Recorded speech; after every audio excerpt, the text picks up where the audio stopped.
कुछ पंक्तियां जो मला वाटतं कवि उपाध्याय जी थे, उनकी कविता है, मैं खास करके लिख के लाया हूं क्योंकि गलती ना हो जाए। पूरी कविता पढ़ने जैसी है, लेकिन पूरी कविता ये पढ़ो ना, 4 ही लाइन है।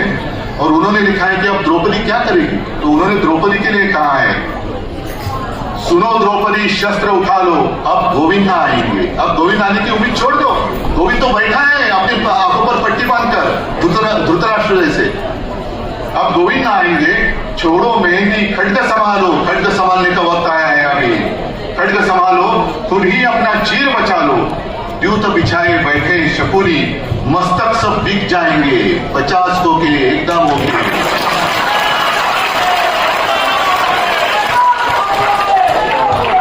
मस्तक सब बिक जाएंगे, सुनो द्रौपदी शस्त्र उठा लो, अब गोविंद आएंगे।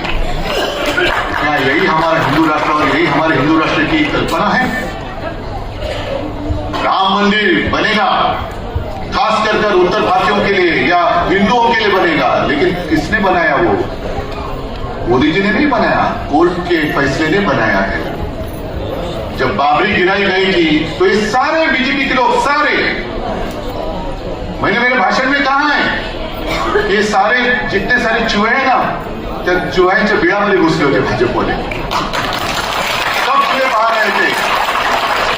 तो एक पत्रकार ने चूहे को पूछा, अरे क्यों भाई आप आपके घर में नहीं, क्यों नहीं? अरे क्या करो, बीजेपी वाले घुसे, बाबरी गिर गई ना, बाबरी गिराई गई, तो ये सब लोग भाग गए। त्या उंगाच्या बिळात लपणारे तुम्ही, जेव्हा मैं गया था वहां अयोध्या में, सारे लोग थे, राजन भी थे, संजय भी थे, और अपने से भी कई सारे लोग होंगे। मैं गया था, मुख्यमंत्री होने से पहले गया था, और उस वक्त मैंने मांग की थी कि एक कानून बनाओ और राम मंदिर बनाओ, एक कानून बनाओ, स्पेशल कानून बनाओ। जैसे अभी कानून उन्होंने बनाया है, दिल्ली के जितने सारे अधिकार है दिल्ली सरकार के, वो उन्होंने छीन लिए हैं, तो ऐसे कानून बनाओ और राम मंदिर बनाओ। राम मंदिर के लिए कानून नहीं बनाया, जनतंत्र को खत्म करने के लिए कानून बनाया, जो अभी पारित होने जा रहे हैं आपके लोकसभा और राज्यसभा में मंजूर होने के लिए। तो कहां गई आपकी हिम्मत? क्यों नहीं कर रहे हिम्मत? मणिपुर भी मैंने कहा ना कि वहां शांति करनी है तो भेजो ना इंडियन इनकम टैक्स सीबीआई को, भेज दो, वापस आते ही देखो।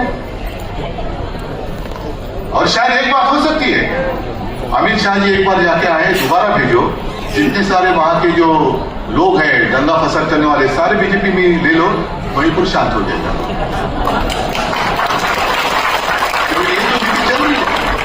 जो मैंने बात की कि 2-3 दिन में 1 तारीख को शायद प्रधानमंत्री जी आ रहे हैं, मंच पे कौन होगा, फोटो देखो, एक अनोखी तस्वीर होगी, अगल बगल में कौन है, मैं भ्रष्टाचार को खत्म करूंगा, करो ना, करो।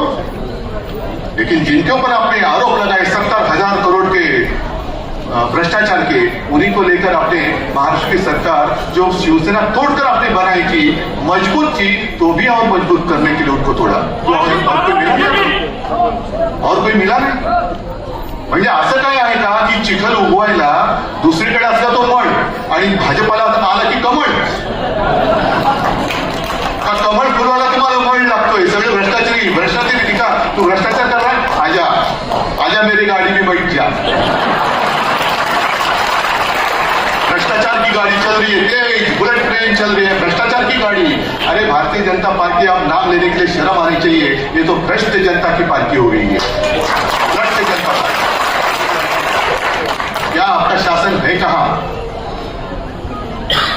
और अभी कैसे होता है कि जब भी चुनाव आते हैं तो इनको सारे पुराने साथी याद आते हैं। जिस वक्त अपनी मीटिंग चल रही थी इंडिया की, तब उनको याद आ गया, अरे अपना भी ऐसा कुछ था ना, तो किसी ने बताया, हाँ था ना, क्या नाम था उसका? एनडीए। हाँ, तो चलो एनडीए की मीटिंग बुलाओ।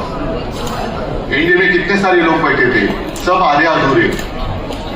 नहीं, आधे अधूरे इसलिए कहा कि मैं भी 2 मीटिंग के लिए गया था, पूरी शिवसेना मेरे साथ, मैं आज भी पूरी शिवसेना मेरे साथ ही है।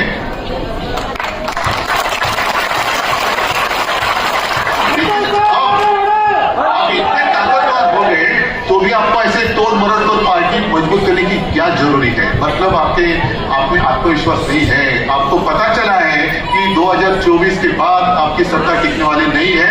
मेरे जनता की जितने सारे देश प्रेमी लोग हैं वो इनके साथ आकर आपको सत्ता से दूर करेंगे।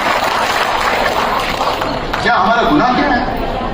इंडिया का आपने संबंध आतंकवादियों से जोड़ा, तो क्या मैं आतंकवादी हूं? इतने सारे मेरे भाषण सुनने के लिए सारे आतंकवादी हैं जो आपके साथ थे। ममता दीदी थी, नीतीश कुमार थे, सारे लोग क्या आतंकवादी हैं? आपने ऐसा कौन सा ठेका लिया है कि सिर्फ आप ही देश प्रेमी हैं और हम देशद्रोही? नहीं, देश मतलब आपने, ये देश मतलब मेरे सर्वसामान्य जो लोग हैं ना, वो हैं। यही हमारा देश है और इसलिए हम भी भारत माता का पूजन करते हैं। भारत माता सिर्फ आपकी नहीं है, भारत माता हम सबकी है। अरे इन लोगों का तो भारत माता के वक्त, उस वक्त आजादी के संघर्ष में कोई लेना देना नहीं था, दूर दूर से नहीं था। आप जो हक जता रहे हैं हमारा है नहीं, इसलिए मैं कहता हूं कि अपने देश से ऊंचा कोई भी होना नहीं चाहिए। मेरा देश सबके ऊपर, मेरा देश सबसे ऊंचा है, उसके ऊपर कोई भी होने दो नहीं, उसके नीचे तो देश का वासी है, नीचे नीचे। देश से ऊपर उठकर देश की पहचान किसी व्यक्ति की पहचान से जुड़ने नहीं चाहिए। मेरे देश की पहचान देश कहकर ही रहनी चाहिए। अगर हम बाहर जाके, आप कहां से आए? मैं भारत से आया हूं, हाँ हिंदुस्तान से आया हूं, इंडिया से आया हूं। लेकिन हमारे यहाँ के गद्दार वहां कहीं गए थे तो उनको पूछा, ऐसे वही कहते एकदम सीना तान कर कहते, किसी ने उनको पूछा आप कहां से आए हो? तो उन्होंने कहा मैं इंडिया से आया हूं। अच्छा, मोदी के देश से? हाँ। अरे मोदी का देश? क्या इन गरीब लोगों का देश नहीं है?